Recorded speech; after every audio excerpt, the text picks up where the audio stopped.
हिंदी के भगीरथ साहित्यकार की कार्यक्रम श्रृंखला की इस नवीन कड़ी में हिंदी भाषा एवं साहित्य के सुपरिचित हस्ताक्षर प्रसिद्ध रचनाकार भारतेंदु हरिश्चंद्र के व्यक्तित्व एवं कृतित्व पर प्रकाश डाला गया है। कार्यक्रम के इस प्रथम भाग में उनके आरंभिक जीवन एवं कृतित्व के संदर्भ में परिचयात्मक चर्चा है। उल्लेखनीय है कि कार्यक्रम की रोचक प्रस्तुति के लिए कतिपय स्थलों पर सृजनात्मकता एवं कल्पनाशीलता का सहारा लिया गया है।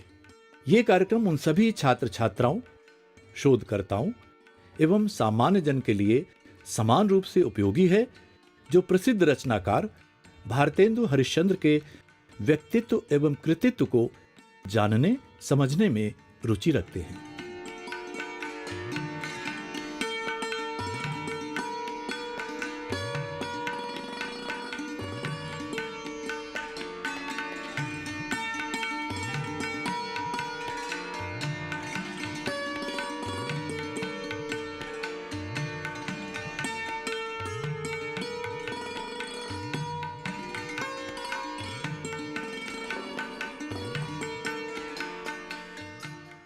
आज हम हिंदी साहित्य के एक ऐसे स्तंभ के बारे में बात करेंगे जिनकी चर्चा के बिना हिंदी साहित्य अधूरा माना जाता है।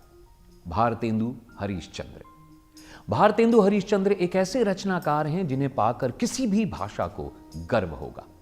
आधुनिक गद्य के उन्नायक, प्रखर नाटककार, अप्रतिम कवि, तेजस्वी संपादक बाबू हरिश्चंद्र ने साहित्य की हर विधा को अपनी कलम से चमत्कृत किया।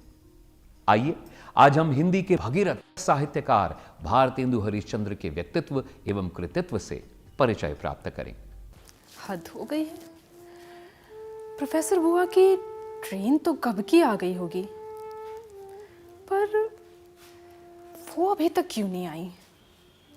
क्या दीदी, आप भी ना? अरे आ जाएंगी बुआ जी, रास्ते में होंगी शायद। आप बेकार में इतनी बेचैन हो रही है।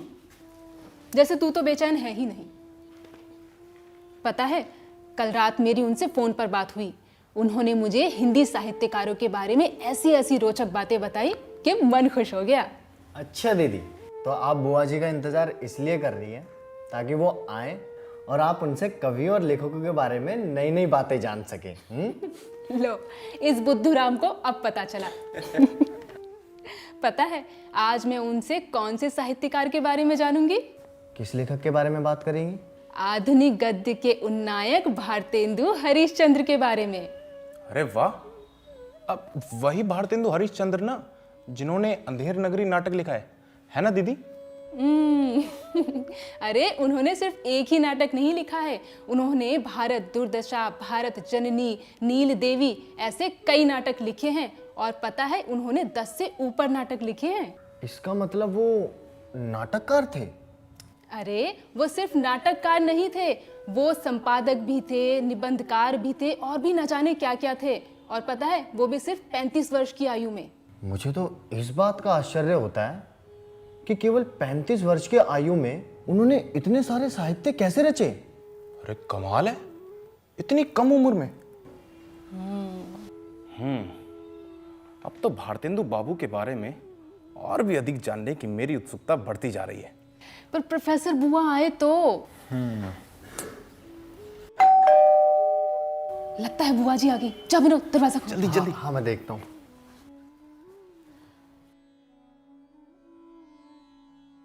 अरे बुआ जी नमस्ते। नमस्ते बेटा, नमस्ते।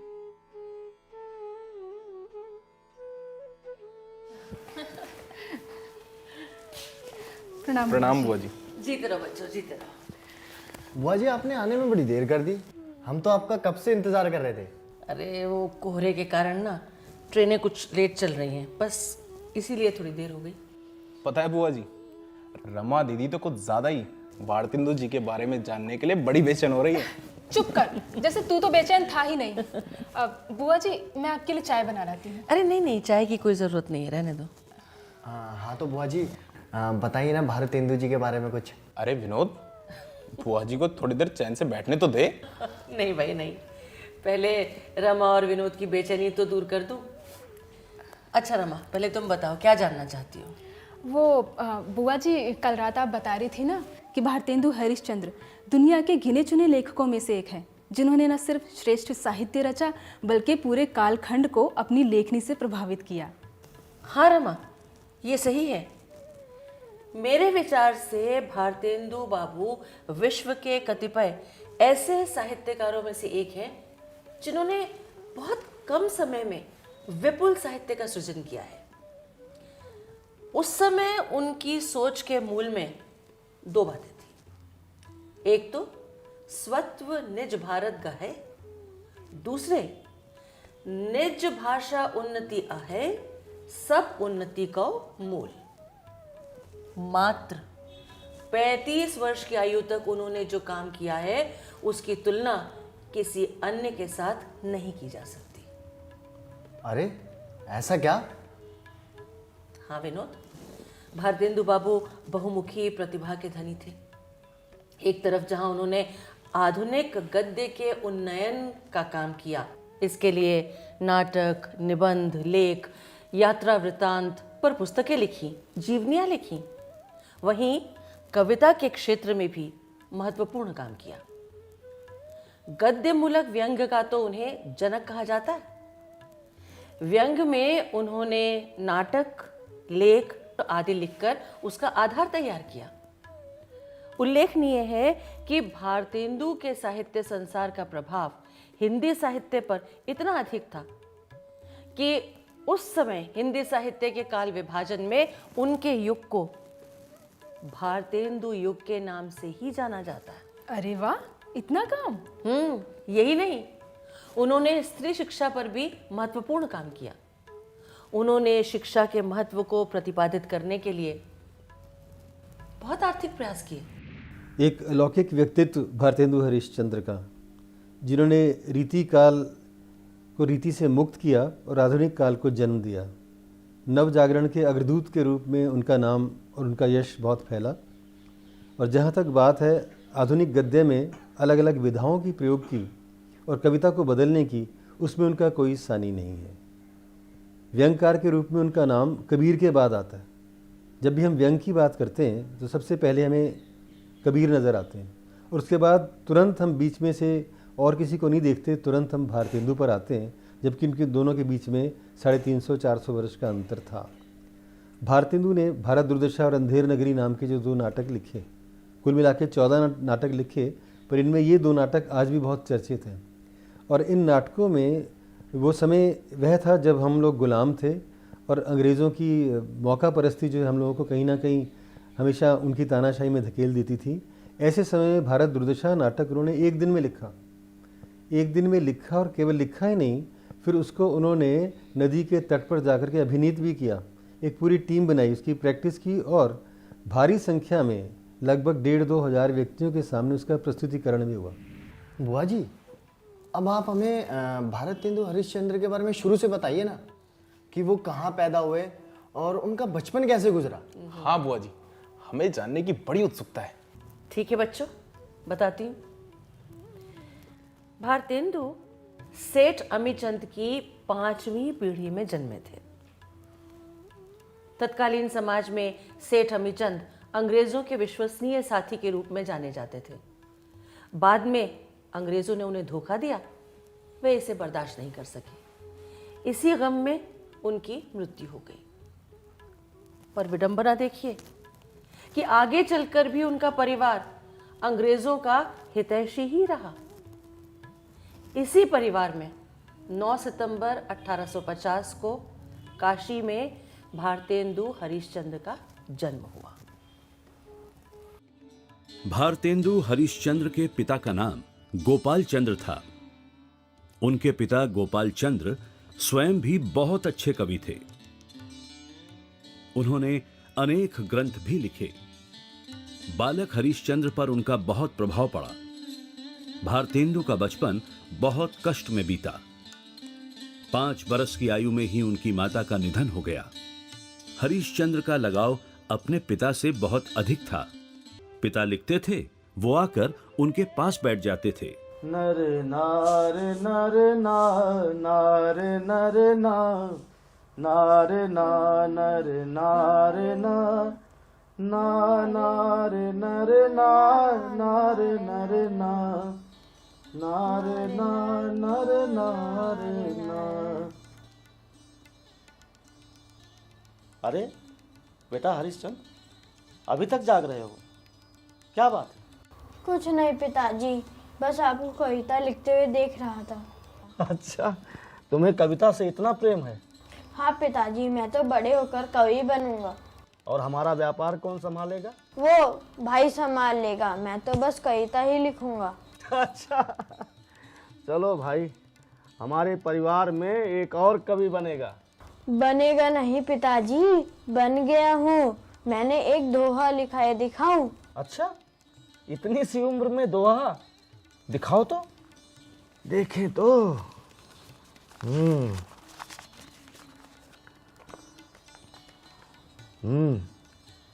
लय ब्योढ़ा ठाढ़े भये श्री अनिरुद्ध सुजान, बाणासुर की सेन को हनन लगे भगवान। आह वाह, शाबाश बेटा। मेरा आशीर्वाद हमेशा तुम्हारे साथ है।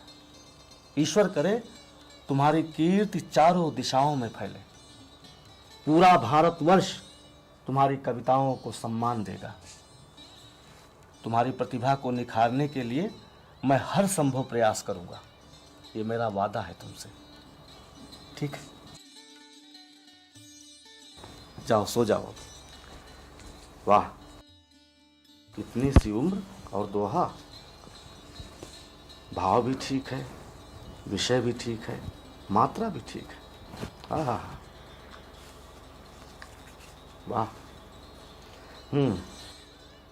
नर नर नर नर नर नर। पर गोपाल चंद्र अपना वादा निभा नहीं सके। जब हरिश्चंद्र मात्र 10 वर्ष के थे, तभी उनके पिता का निधन हो गया। बालक भारतेंदु पर तो जैसे दुखों का पहाड़ ही टूट पड़ा। वो अंदर से टूट गए। उनके सारे के सारे सपने बिखर गए। वो अक्सर अकेले में बैठकर अपने पिता को याद करते और रोते रहते। पिता की मृत्यु के बाद सौतेली मां ने उन्हें प्रताड़ित करना शुरू कर दिया। वो चाहती थीं कि भारतेंदु कारोबार का काम संभाले, लेकिन बालक हरिश्चंद्र का मन तो केवल साहित्य में रमता था। भारतेंदु, ये क्या है? हर वक्त कागज काले करते रहते हो। कविता कविता कविता। अरे पढ़ाई में मन लगाओ, थोड़ा समय कारोबार को भी दो। नहीं, मुझे कविता लिखना अच्छा लगता है, मैं यही करूंगा। इसके बाद बालक हरिश्चंद्र के वे माता से संबंध खराब होते चले गए। बालक हरिश्चंद्र ने तीव्र गति से सृजन पथ पर आगे बढ़ना शुरू कर दिया। कविता लिखने के साथ साथ उन्होंने भाषा सीखने पर भी जोर दिया। वे हिंदी, बंगला, मराठी आदि कई भाषाओं के ज्ञाता बने। अंग्रेजी उन्होंने राजा शिव प्रसाद सितारे हिंद से सीखी। अब बुआ जी, उन्होंने विवाह नहीं किया? बुआ जी, लड़कियों को शादी की बात पूछना इतना अच्छा क्यों लगता है? तो चुप कर, बड़ाया लड़कियों वाला। अब बुआ जी, आप आगे बताइए ना। 13 बरस की उम्र में उनका विवाह मन्नो देवी के साथ हुआ, पर मन्नो देवी से उनकी कभी नहीं पटी। दोनों के व्यक्तित्व एवं सोच में जमीन आसमान का फर्क था। बाद में हरिश्चंद्र का जुड़ाव माधवी और मल्लिका से हुआ। मल्लिका के विषय में तो उन्होंने घोषणा भी कर दी कि उन्होंने उससे विवाह कर लिया।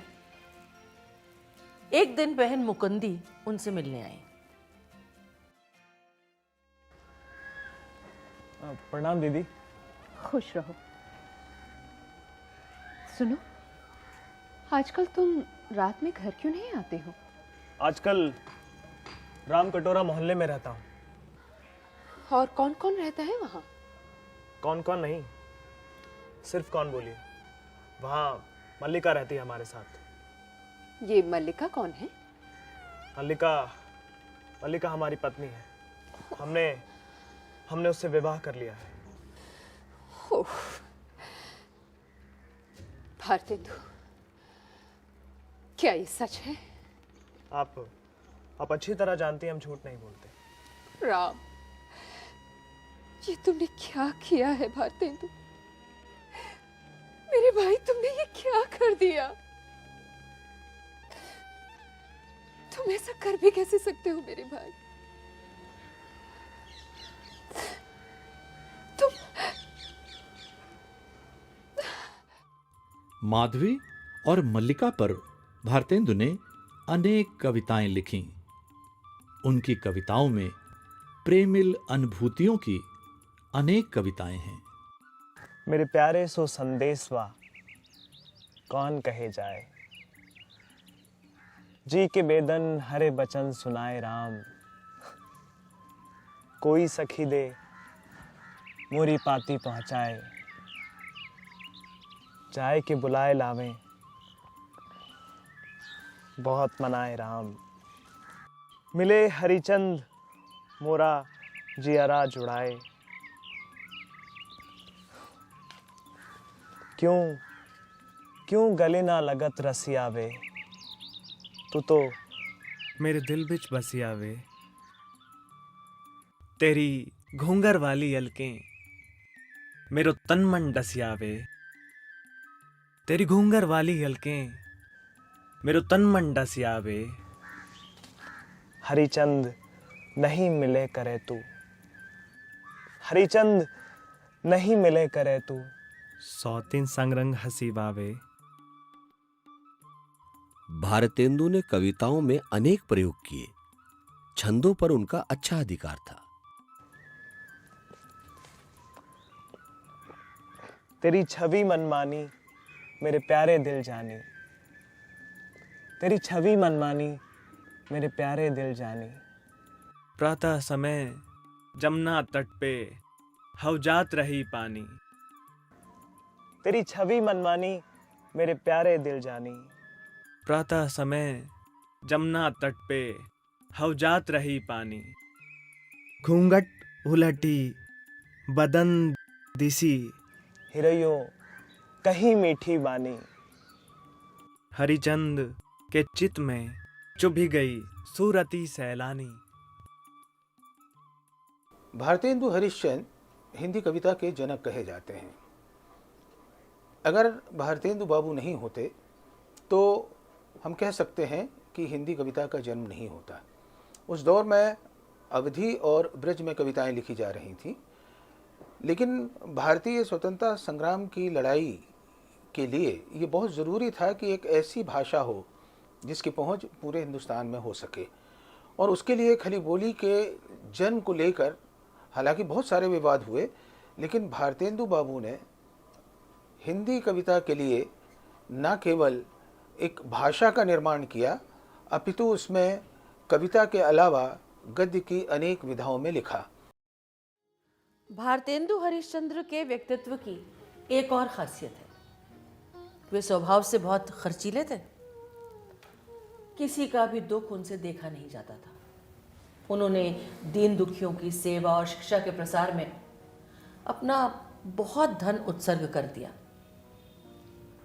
उन्होंने अनाथ बच्चों के लिए, स्त्रियों के लिए शिक्षा की व्यवस्था की, कई स्कूल खोले।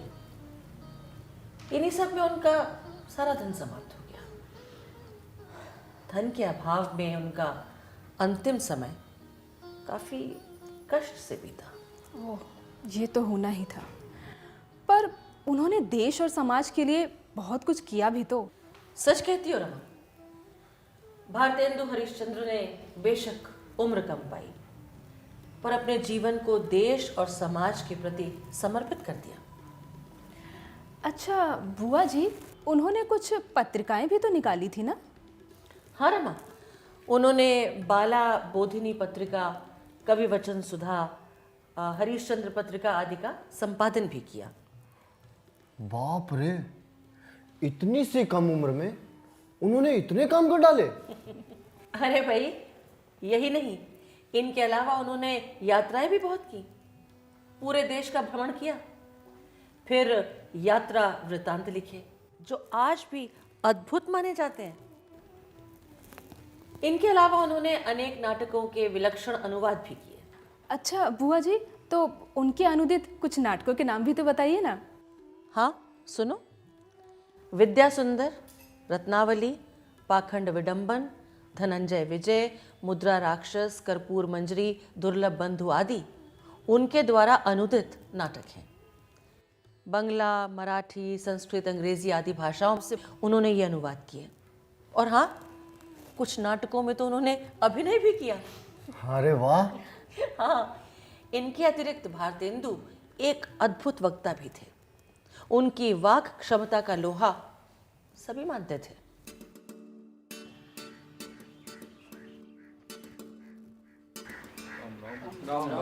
राम राम जी, राम राम। कैसे हैं आप सब? हमारे हिंदुस्तानी भाई रेल की गाड़ी हैं। यद्यपि फर्स्ट क्लास, सेकंड क्लास आदि गाड़ी बहुत अच्छी अच्छी बड़े बड़े महसूल की इस ट्रेन में लगी है, पर ये बिना इंजन के नहीं चल सकती। वैसे ही हमारे भाइयों को, हिंदुस्तानी भाइयों को कोई चलाने वाला हो तो ये क्या नहीं कर सकते। बस आप इनसे इतना कह दीजिए, का चुप साधी रहा बलवाना। फिर देखिए हनुमान जी को कैसे अपना बल याद आ जाता है। सो बल कौन याद दिलावे? हमारे ये राजे महाराजे, हाकिम, रईस, नवाब, राजे महाराजों को पूजा, भोजन, झूठी गप से फुर्सत नहीं।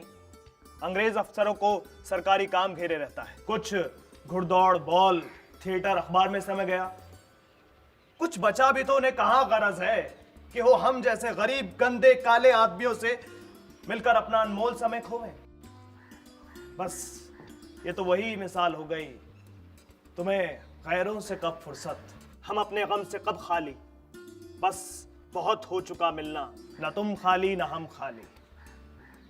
3 मेंढक एक के ऊपर एक बैठे। पहले ने कहा चौक शौक, दूसरा बोला गुमसुम, तीसरा पुकारा गए हम। बस हिंदुस्तानी प्रजा की दशा भी यही है, गए हम। भारतेंदु हरिश्चंद्र के संबंध में जब कभी बात की जाती है तो ये बताया जाता है कि हिंदी नवजागरण के वे अग्रदूत थे, हिंदी गद्य के जनक थे, पर इसके साथ साथ उन्होंने पद्य भी लिखा, नाटक भी लिखा, नाटक भी किया। पर मुझे ऐसा प्रतीत होता है कि संभवतः भारतेंदु का जन्म हुआ ही था अपने समय में, अपने समाज में भाषिक चेतना फैलाने के लिए। सन 1857 के गदर में पराजय के बाद जो स्थिति आई, उस समय भारतेंदु हरिश्चंद्र ने जो नारा दिया था, वह नारा था निज भाषा उन्नति है, सब उन्नति को मूल। इसमें ध्यान देने की बात है कि उन्होंने निज भाषा कहा, कहीं पर अलग से हिंदी नहीं कही थी। और इस एक पंक्ति ने पूरे देश के नागरिक को जोड़ने में अपना योगदान दिया। भारतेंदु ने देशज गीत और संगीत की उन्नति के लिए भी बहुत कार्य किया। उन्होंने कहा, भारतवर्ष की उन्नति के लिए महात्मा गण आजकल अनेक उपाय सोच रहे हैं। उनमें से एक उपाय और होने की आवश्यकता है। इस विषय में बड़े बड़े लेख, काव्य प्रकाश होते हैं, लेकिन वो जन साधारण के दृष्टिगोचर नहीं होते। इस हेतु मैंने सोचा है कि जातीय संगीत की छोटी छोटी पुस्तकें बने और देश, गांव-गांव में उनका प्रचार किया जाए। और आप सब लोग जानते हैं कि जो बात साधारण मनुष्य तक पहुंचेगी, उसी का प्रचार सार्वदेशिक होगा। और ये तो विदित है कि ग्राम गीत शीघ्र फैलते हैं। काव्य को संगीत द्वारा सुनकर चित्त पर जितना प्रभाव होता है, उतना साधारण शिक्षा से नहीं होता। इसलिए साधारण लोगों के चित्त पर इसका अंकुर जमाने के लिए इस संगीत को इस प्रकार फैलाया जाए तो संस्कार कुछ बदल सकते हैं। इस हेतु मैंने सोचा है कि इन गीतों का संग्रह करूं और इन पर छोटी छोटी पुस्तकें मुद्रित करूं। भारतेंदु हरिश्चंद्र जैसा बहुमुखी प्रतिभा का धनी साहित्यकार पूरी दुनिया में नहीं है। हाँ बुआ जी, वाकई सच्ची, इतनी कम उम्र में भला इतने सारे काम कोई कैसे कर सकता है? अच्छा बुआ जी, एक बात बताइए, ऐसा कहा जाता है कि भारतेंदु जी अंग्रेजी राज के समर्थक थे, क्या ये सही है? हाँ, ऐसा कहा जाता है। ये भी कहा जाता है कि उनका परिवार परंपरा से अंग्रेज़ों का हितैषी रहा था। तो भारतेंदु हरिश्चंद्र स्वयं भी अंग्रेज़ों के मित्र थे। साथ ही हमें ये नहीं भूलना चाहिए कि समय समय पर भारतेंदु ने अंग्रेजी कुशासन का डटकर विरोध भी किया है। उस पर तीखे व्यंग्य भी कसे हैं। बुआ जी, आप तो हमें भारतेंदु बाबू के जीवन के बारे में बता रही थी ना, उनकी कहानी बताइए ना। उनका परिवार कैसा था, उनके बच्चे कितने थे? बताती हूँ भाई, बताती हूँ, जरा दम तो लेने दो। हाँ, तो भारतेंदु जी की 3 संतानें हुई, 2 पुत्र और 1 पुत्री। दोनों पुत्र बीमारी में गुजर गए। पुत्री का उन्होंने विवाह कर दिया। पुत्री के विवाह के बाद वो खुद भी बीमार रहने लगे।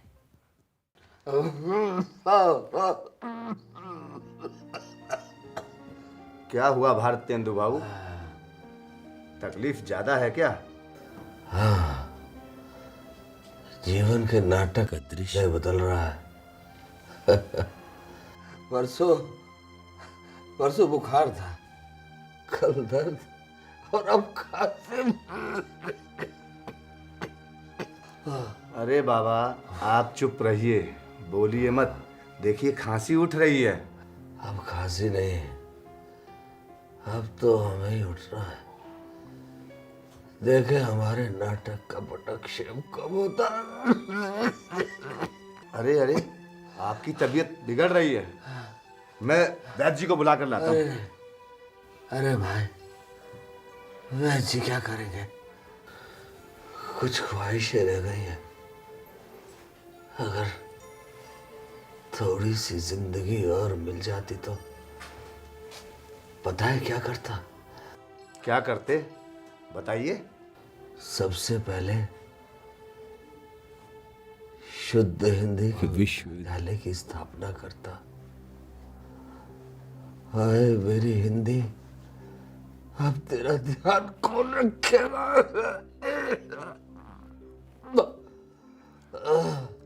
और दूसरा काम? शिल्प कला के महाविद्यालय की स्थापना करता। विलायत जाता, फ्रांस, अमेरिका।